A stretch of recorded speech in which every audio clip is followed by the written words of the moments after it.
तुम्ही पाहत आहात MCN न्यूज मराठी।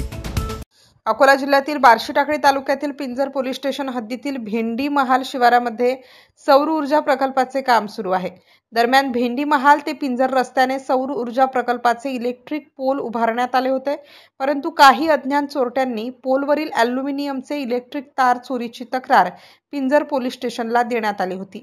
पोलिसांनी आपले तपास चक्र फिरवत 2 दिवसातच पिंजर हद्दीतील उभ्या पोलवरून अज्ञात चोरट्यांनी अंदाजे 20,000 रुपयांचा इलेक्ट्रिक ॲल्युमिनियम तार आणि चोरीच्या कामात वापरलेले वाहन बोलेरो पिकअप गाडीसह 3 आरोपींना अटक केली आहे।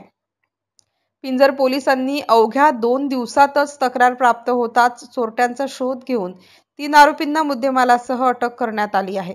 त्यामुळे पिंजर पोलिसांच्या कारवाईचे कौतुक केले जात आहे। MCN न्यूज मराठी करिता धनराज सपकाळसह नरेंद्र वाढोणकर, पिंजर।